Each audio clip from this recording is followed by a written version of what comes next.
Good morning, boys. We're looking at Pythagoras' theorem, finding a short side. So again, this is year 8, year 9 content. Hopefully you remember how to do this. We looked at finding the hypotenuse last lesson. So we're going to see the difference between this question here. So yesterday or last lesson, we're looking at these questions here. I'll use a triad of 3, 4, and x. And so we looked at the Pythagoras' theorem of a squared plus b squared equals c squared. We simply substituted these values in, as you can see here.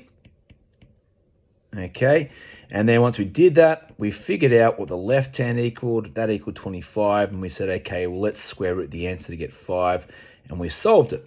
So that was pretty straightforward. Remembering I said I wanted to see that very first line where it's been substituted the values into the equation or the formula, and I wanted to see the answer as a bare minimum. So what are we looking at today? Well, we're looking at when we get a question very similar to this. Let's use the 6, 8, 10, for example. We use 10, we use 8, and we have the x here. So the x is in a slightly different location. It's no longer in the hypotenuse's location. So what does that mean? What differences are there? Well, to be honest, not a lot. If we start off with our formula of a squared plus b squared equals c squared, we know that the c squared is always the hypotenuse. In this case, the hypotenuse is not the unknown, it's 10, right? So it's 10 squared. A squared and b squared, doesn't matter which way you have those around. So let's say that's x squared plus, and let's say the b is the 8 squared, okay? Now, there are two ways to do this. This is, for me, it's probably the easiest way. We simply sub in that way. We now use some equations. Now, you might want to say 8 squared is 64 and 10 squared is 100. If you want to do that, that's fine. But I simply say, let's locate and isolate x squared. So that means we get rid of the plus 8 squared. So what's the opposite of plus 8 squared? Well, hopefully remember, we subtract it from both sides. So we take it away. So we end up having this x squared equals 10 squared minus 8 squared. Now, I grab my calculator out. I type in 10 squared minus 8 squared, or 100 minus 64, and we end up getting 36 as an answer.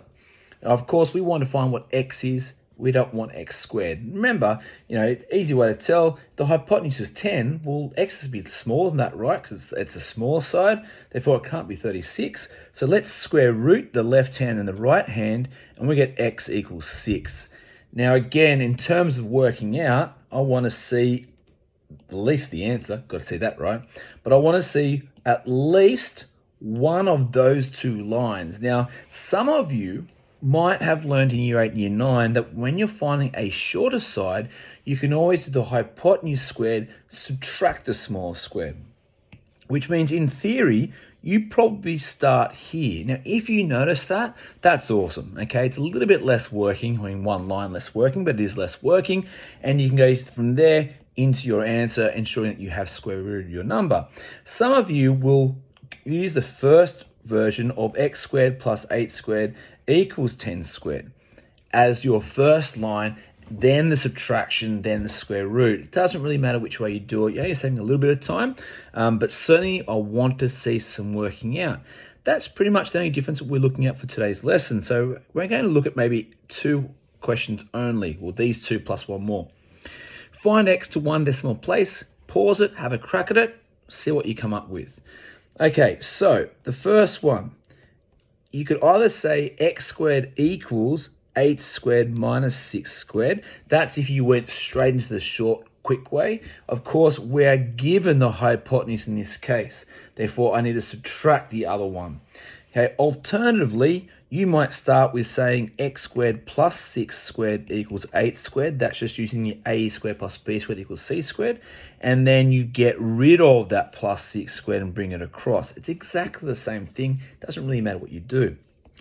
Now, again, if you want to put this x equals your answer, then that's fine. I don't really have much of an issue with that. But in this instance, I'm actually going to go through and calculate it out. So, of course, I'm doing on my calculator. 8 squared, I'm going to do subtract 6 squared. You can write out 64 minus 36 if you want. I'm not going to bother. I get x squared equals 28. Now, of course, it's not going to be a nice integer. So I'm going to square root my answer by simply pressing square root and my answer, or you can type in 28 if you wish. And I get 5.2915 ... x equals, now to one decimal place, this would end up being 5.3 meters because we're rounding the 2 and the 2 goes up. Again, minimum one of the top two at least, and the answer, minimum working out. I don't just want to see 5.3. I'll get grumpy if I see that. I want to see that first line. Okay, B, again, how'd you go? Hopefully you went okay. It's almost the same question realistically. Again, you might say x squared plus 10 squared equals to 15 squared. You might then say x squared equals 15 squared minus 10 squared, or that might be your first line of working. Okay, again, you can, once you've got that, I'm happy for you to get the answer straight away. But otherwise, I'm going to type in 15 squared. I'm going to subtract 100 or subtract 10 squared. I get 125. Okay, I'm now going to square root my answer. X equals 11.180 ... X equals 11.2, and that's meters again. Once again, I'm going to say minimum lines of working. One of the first two. Okay, you don't need to have both, but you can certainly. And I need to have the answer. Of course, the things in between, though, they're going to help you to get the answer. So I do suggest to actually write out the whole lot. I think it does help. And then the last one. This is more of a practical question. It's what we're looking at for the next sort of session, but I thought I'll throw this one in early. Find the area below. Now, what do you notice? We've done area measurement already. Okay. Find the area. Well, the area formula for a right angled triangle, of course, is going to be half times the base times the perpendicular height. Half times the base times the perpendicular height. Now, we have a perpendicular line here.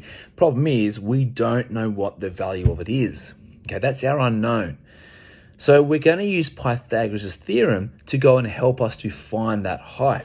So we do know that a squared plus b squared equals to c squared. We can say something like h squared plus 3 squared equals 10 squared. Alternatively, you might do the second line as your first line. That is the h squared equals 10 squared minus 3 squared. Doesn't really matter. Now, on my calculator, I'm going to do 10 squared minus 3 squared, or 100 minus 9. Okay, it's going to be 91. All right. And then I'm going to find my answer by square rooting 91. Or square rooting, and some people like to do square root of 10 squared minus 3 squared and actually do it all in one working out. It's whatever makes you happy. But I come up with 9.53939. Oops, it's jumping about a little bit. 39392 ... Now it says in this instance we want it to, well, it doesn't actually mention any sort of decimal rounding. So you know what? A lot of the time, I won't actually round here anyway. Okay, I'm going to leave my answer there because this is a measurement question, right? I'm going to go for a next step. We should always round the very last step. Now, this isn't my last step, right? Because what this is the h. Our last step is now applying it to the half times the base times the height rule. So area equals half times the base of 3 times the 9.539.392 ... Of course, when you're doing this in the calculator, you might use your answer button. Okay, so now what we're going to type in, we're going to type in the half times, we're going to type in the 3 times, and I'm going to press my answer button, and we come up with an area of 14.309 ... So let's say to one decimal place, 14.3 centimeters squared. And that's my answer. Now, in this instance, what do I want to see for minimum amount of working? Okay, well, it's probably going to be something like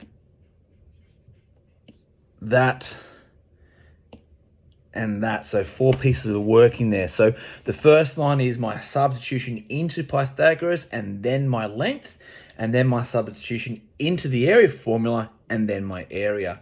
It's a double barrel question. It's an applied question, but it's something more like next lesson. But look, again, whenever you're finding Pythagoras' theorem, If you're not sure, just write out a squared plus b squared equals c squared, knowing a and b are the short sides, c is the hypotenuse, and then just solve your equation as you see fit. If you can see the quick way, when it's the shorter side, by subtracting the small side squared away from the hypotenuse squared, then go for it. Apart from that, practice, practice, practice. Drop me a Canvas message if you need. Have a great day.